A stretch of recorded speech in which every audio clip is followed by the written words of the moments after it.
ইসরায়েলে আবারও ভয়াবহ ব্যালিস্টিক ক্ষেপণাস্ত্র হামলা হয়েছে। এতে দেশ জুড়ে আতঙ্ক ছড়িয়ে পড়ে। সক্রিয় করা হয় আকাশ প্রতিরক্ষা ব্যবস্থা।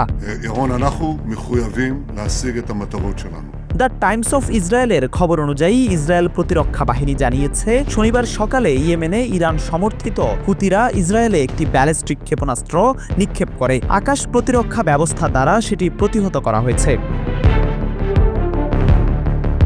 আইডিএফ জানিয়েছে, শনাক্ত করার সঙ্গে সঙ্গে ক্ষেপণাস্ত্রটি ভূপাতিত করার চেষ্টা করে তারা, এবং দৃশ্যত তারাই সফল হয়েছে। এতে কোনো হতাহতের বা আঘাতের খবর পাওয়া যায়নি। তবে দক্ষিণ ইসরায়েলের বেয়ারশেবা, ডিমোনো, আরাদ এবং আশেপাশের এলাকায় সাইরেন বেজে ওঠে।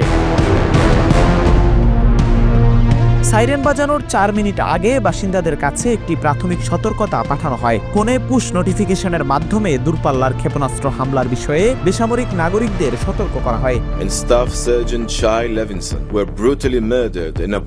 পরে হুতিরা হামলার দায় স্বীকার করে এক বিবৃতিতে বলেছে, তারা বেয়ারশেবাতে সংবেদনশীল ইসরায়েলি শত্রু লক্ষ্যবস্তু লক্ষ্য করে হামলা চালিয়েছে। বিবৃতিতে আরও বলা হয়েছে, অভিযানটি সফলভাবে তার লক্ষ্য অর্জন করেছে।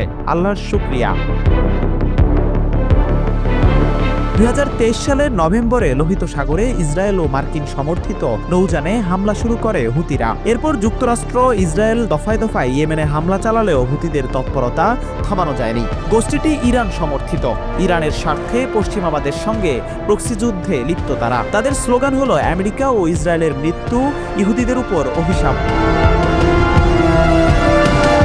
এদিকে ইরানের রাজধানী তেহরানের পশ্চিমাঞ্চলে শনিবার ভোরে একাধিক বিস্ফোরণের শব্দ শোনা গেছে। এতে দেশটিতে আতঙ্ক বিরাজ করছে।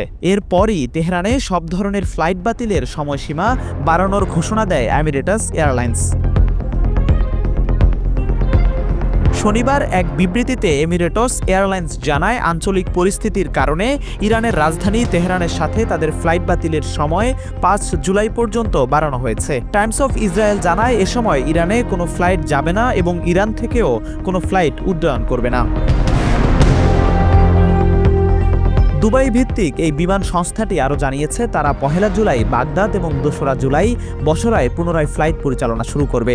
এমিরেটস এয়ারলাইন্স বিশ্বের অন্যতম বিমান পরিবহন সংস্থা।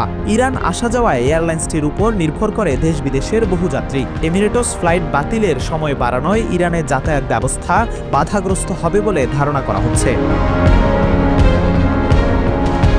এদিকে ইসরায়েলের সঙ্গে যুদ্ধের সময় নিহত 60 জন উচ্চ পর্যায়ের ব্যক্তির রাষ্ট্রীয় অন্ত্যেষ্টিক্রিয়ার আগে বিস্ফোরণের ঘটনা ঘটে। সঙ্গে সঙ্গে তেহরানে সক্রিয় করা হয় আকাশ প্রতিরক্ষা ব্যবস্থা। ইরান ইন্টারন্যাশনাল সূত্রে জানা গেছে, তেহরানের ইসলাম শহর এলাকায় বিস্ফোরণ ঘটে এবং সেখানকার আকাশে অ্যান্টি এয়ারক্রাফট গান চালানো হয়। স্থানীয় সোশ্যাল মিডিয়া ব্যবহারকারীদের পোস্ট থেকে এ তথ্য উঠে এসেছে। তেহরানের পশ্চিমাঞ্চলের বিদগানে এলাকাটি সামরিক ঘাঁটি ও ক্ষেপণাস্ত্র স্থাপনার জন্য পরিচিত। সম্প্রতি 12 দিনের ইরান ইসরায়েল যুদ্ধ চলাকালীন ইসরায়েলি হামলার লক্ষ্যবস্তু হয়েছিল।